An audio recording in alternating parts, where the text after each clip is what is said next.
ketemunya di gubernur. Bayangkan seorang anak berumur 15 tahun, tubuhnya kecil, tapi tekadnya lebih besar dari langit. Ia bukan sedang liburan, bukan pula sedang berolahraga, tapi sedang berjuang, mengayuh sepeda ontel tua sejauh ratusan kilometer dari Brebes menuju Subang. Hanya demi satu hal, ingin kembali sekolah. Namanya Adnan Prasetyo. Ia tak bawa uang, tak bawa bekal, bahkan tak punya tempat untuk tidur. Tapi ia membawa harapan. Harapan yang ditujukan kepada seorang pemimpin yang ia percaya, Deddy Mulyadi, dan hari ini, kita semua dipaksa untuk diam, untuk merenung. Apakah masih ada pemimpin yang pantas dipercaya rakyatnya dengan sepenuh jiwa seperti Adnan mempercayai Deddy Mulyadi? Kisah haru datang dari seorang remaja bernama Adnan Prasetyo, 15 tahun, warga Kampung Baru, Kecamatan Bumiayu, Kabupaten Brebes. Ia viral di media sosial setelah nekat mengayuh sepeda ontel seorang diri dari Brebes menuju Subang, Jawa Barat, dengan satu tujuan, ingin bertemu Gubernur Jawa Barat, Deddy Mulyadi, untuk meminta bantuan agar bisa kembali bersekolah. Video aksi Adnan pertama kali diunggah oleh akun X, Twitter, Info Jateng dan langsung menyita perhatian warganet. Dalam tayangan tersebut, Adnan memperkenalkan dirinya dan menyampaikan keinginannya untuk bertemu langsung dengan sang gubernur. Adnan mengaku sudah tidak melanjutkan pendidikan sejak duduk di bangku kelas 2 MA, Madrasah Aliyah, atau setara SMA. Ia terpaksa berhenti sekolah karena alasan ekonomi. Adnan mengaku belum makan. Ia juga sempat mengungkapkan bahwa tidak tidur semalaman karena mengayuh sepeda dari Brebes tanpa tempat menginap. Remaja tangguh ini mengungkapkan bahwa tujuan utamanya adalah ingin dibantu agar bisa kembali mengenyam pendidikan. Aksi Adnan sudah menyentuh hati warganet. Banyak yang mengapresiasi tekad dan keberaniannya. Ia datang tanpa kendaraan, tanpa bekal cukup, dan hanya bermodalkan semangat serta sepedanya. Video perjalanan Adnan kini beredar luas di media sosial dan mulai menarik perhatian publik, dengan banyak netizen berharap kisah ini sampai ke telinga Gubernur Deddy Mulyadi. Mau ketemu siapa? Mau ketemu Pak Mulyadi. Deddy Mulyadi, gubernur. Oh, dari mana? Dari Jateng. Jawa Tengah? Iya. Jauh banget. Iya. Terus gimana? Mau tahu alamatnya?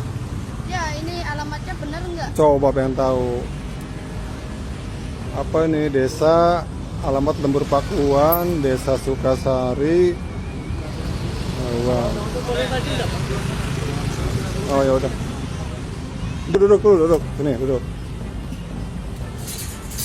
Ini Dede dari mana? Dari Jateng. Namanya siapa? Adnan. Agnan, bawa ini nggak identitas? Coba pengen tahu. Apa pengen tahu, pengen tahu.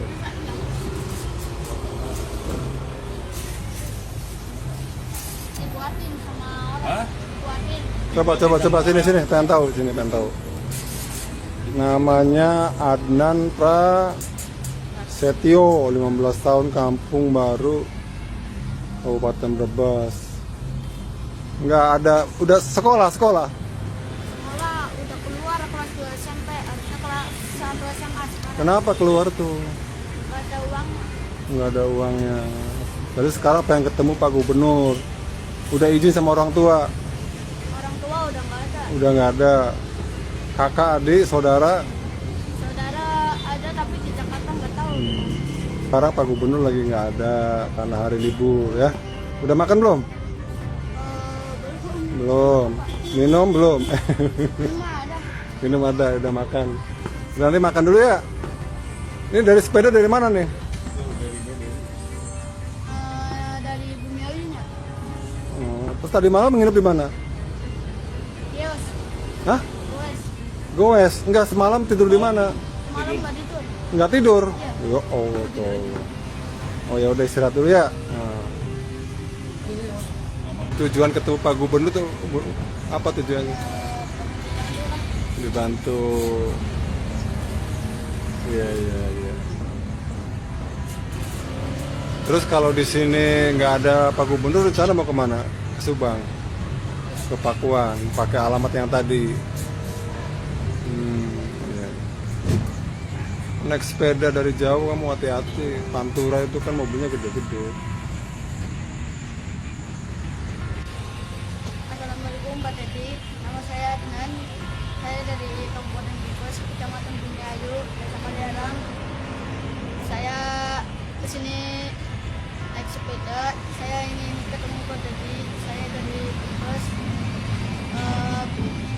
Bila beliau Kisah Adnan menjadi pengingat akan pentingnya kepedulian sosial dan akses pendidikan yang layak bagi semua anak Indonesia tanpa terkecuali. Bukankah Brebes itu di Jawa Tengah? Kenapa dia tidak mencari bantuan ke gubernur wilayahnya sendiri?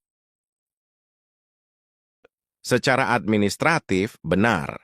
Brebes adalah bagian dari Provinsi Jawa Tengah.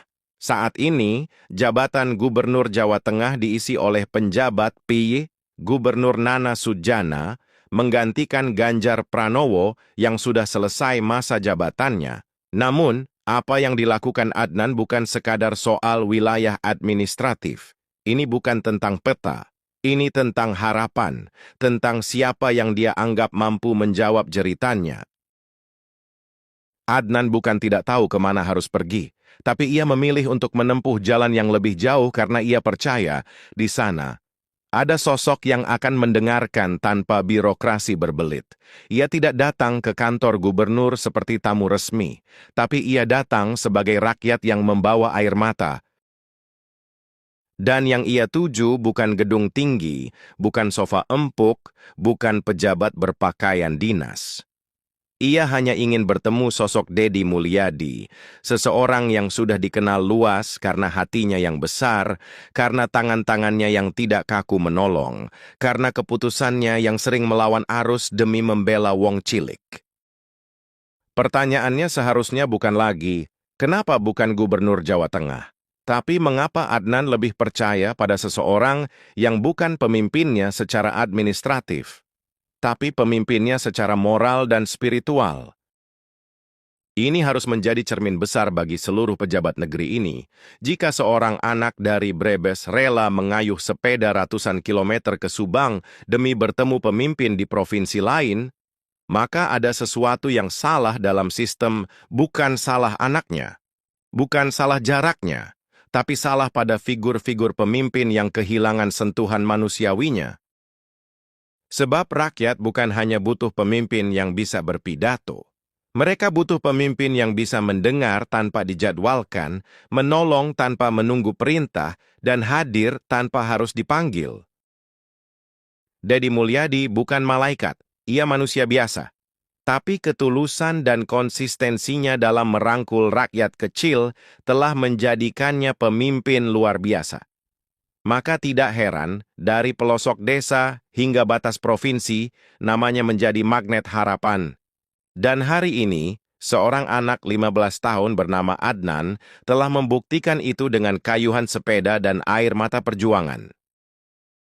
Adnan hanyalah satu dari jutaan anak Indonesia yang bermimpi sederhana, bisa sekolah. Tapi ketika negara kadang lupa mendengar jeritan rakyat kecil, kadang hanya hati pemimpin yang bisa jadi jembatan harapan. Hari ini, kita bukan hanya belajar dari keberanian Adnan, tapi juga ditampar oleh kenyataan bahwa sistem masih sering gagal menjangkau mereka yang paling membutuhkan. Kepada para pejabat di seluruh Indonesia, belajarlah dari Deddy Mulyadi yang tidak sekadar memimpin, tapi memeluk, melindungi, dan mendengar. Dan kepada kita semua, jangan biarkan satu pun anak negeri ini harus mengayuh sepeda ratusan kilometer hanya untuk bisa belajar. Karena pendidikan bukanlah hadiah, tapi hak.